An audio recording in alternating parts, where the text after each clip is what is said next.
Welcome back to Good Morning Sri Lanka. You're with me, Anupama and Jason. We have a very special guest today with us, Dr. Hariduti Vijayasinghe. If you missed out the previous segment, like Jason said before, you can go on YouTube and search for us. But yeah, we were talking about overuse injuries, the most prominent overuse injuries or sports injuries. Because Dr. Hariduti Vijayasinghe over here is a sports medicine specialist, in case you missed that.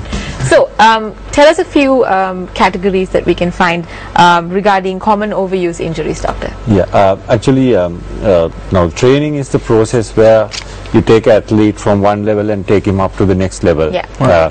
But during the process, you have to do it correctly, because if you do something too much, you're going to cause damage to the tissues in the body. Okay. And these tissue damages keep accumulating, and the tissues become weaker, and they end up with an injury. So that's what we call a overuse injury. Okay. For example, if you take a cricket fast bowler, if you make him keep bowling a certain amount more than what he can, he's going to end up with something like a stress fracture of his back. It's very common of his back. We call it a pars interarticularis fracture, and nearly all fast bowlers have got this. Right. So my boss from Australia say only Jeff Thompson and Glenn McGrath didn't have this fracture. Out of all the fast bowlers? Of all the fast bowlers. I mean, Chaminda Vas had it. Most of the fast bowlers have had it. And this is a fracture you mentioned? It's a fracture of the back. Right. Okay. So now actually for juniors there's a certain restriction of the number of overs, say 6 overs or 8 overs you can bowl in a certain age group. But unfortunately in Sri Lanka we see that this is overdone, and so that's a common thing. Then others, we see tennis players, we see them 8-10-year-olds serving about the 10th, which is again there are certain restrictions based on guidelines. This number, so these are the common overuse injuries we see.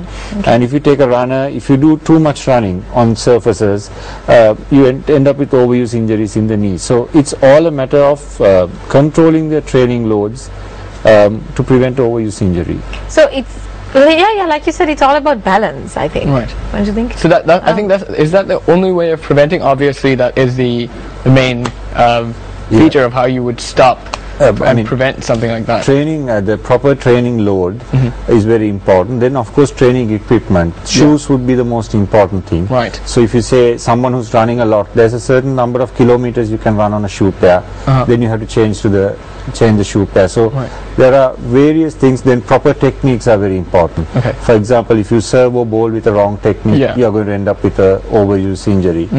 And especially when you get used to like chucking the ball when you're a kid, and not like I chucked when I was a kid. I don't know what you're talking about, but yeah, I mean you might get injured from that, which is unfortunate. But we just got handed this list of very unpronounceable few syndromes that I really can't pronounce. I'm kind of ashamed of it actually. But we are going to hand over it to the specialist. There are a few common overuse injuries. Could you just elaborate a little bit about that? Yeah, I think you're asking about Patellofemoral Syndrome. That one. Yes. That's one of the lists. It's a long name. Yeah, how do you say that again? It's patellofemoral. Patellofemoral. Yeah, patella means it's a kneecap. So it's just in front of your knee, and the femoral means your thigh bone. So between this there's a cartilage which prevents this kneecap from coming and hitting the thigh bone, and it's wear or tear of the cartilage behind this. Now this is a very common injury, especially in cricketers. Cricketers? I was thinking runners.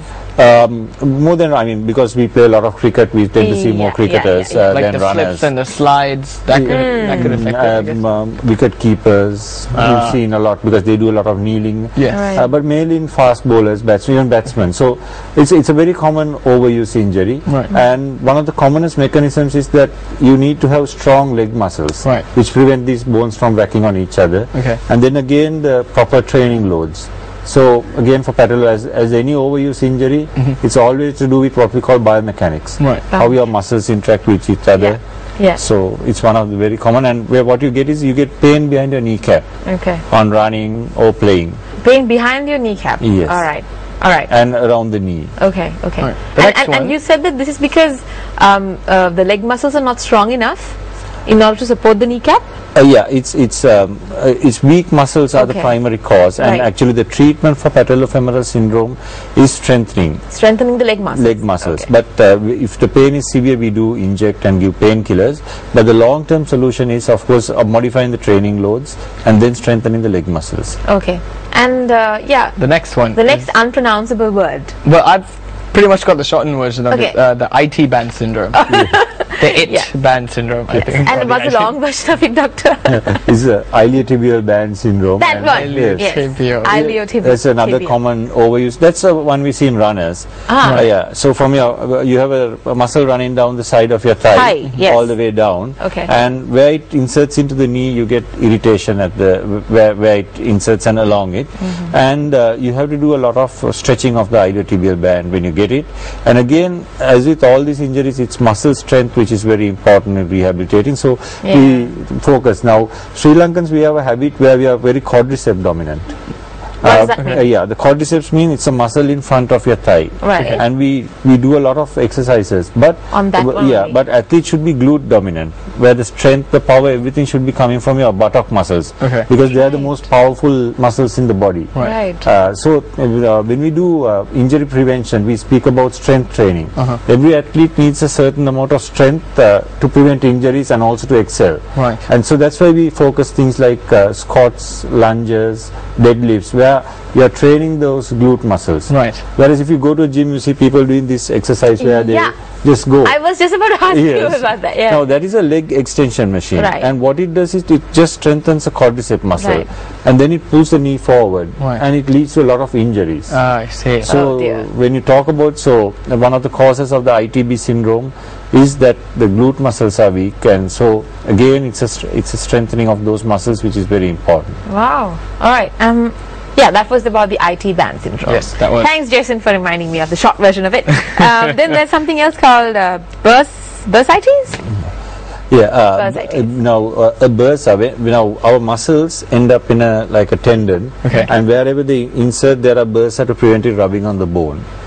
Right, so it's like a sac filled with a little bit of fluid, and especially the Achilles tendon has a bursa.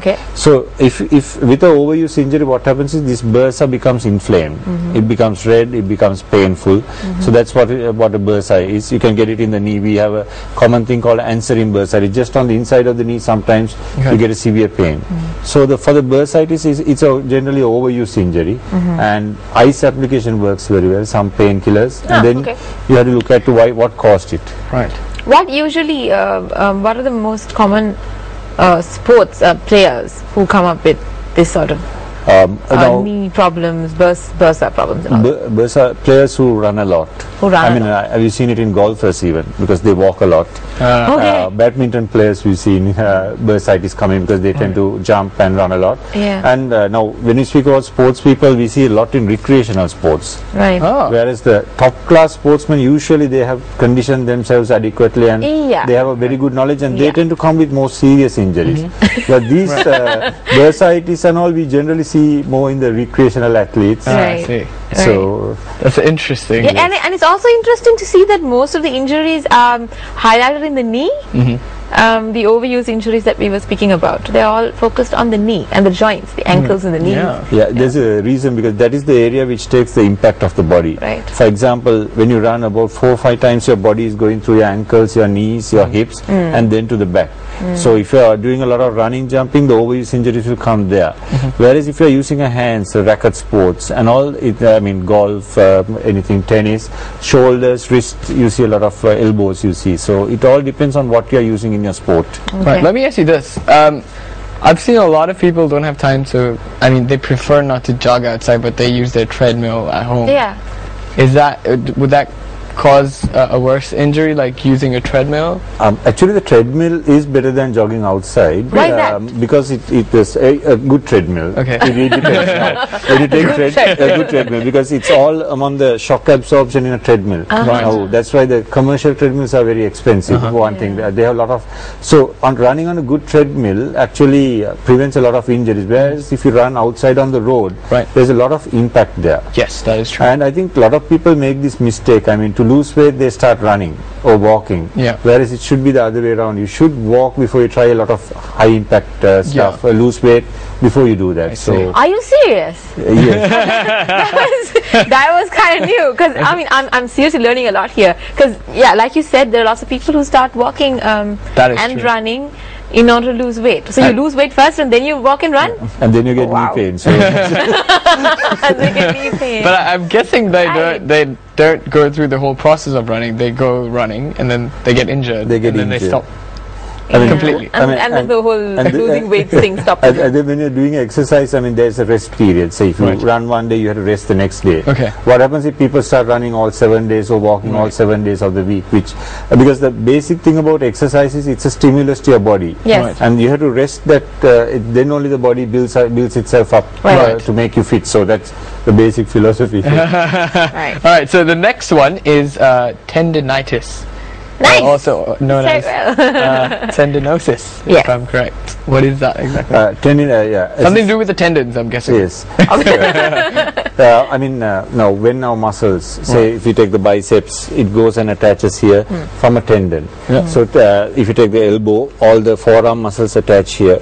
So tendinosis or tendinitis means stretching of that tendon. Okay. And what it gives pain over the tendon. So as you know, the tennis elbow is one of the most common tendon injuries we see. Then of course we get the shoulder injuries, the rotator cuff muscles from various sports. So all these are tendon injuries. And the other common one is ligament injuries. Because the ligaments are the things which support all the joints on either side. And they're the ones that stretch and twist and... Yes. Yeah, that's how they... I know the ligament scene. Yeah. So.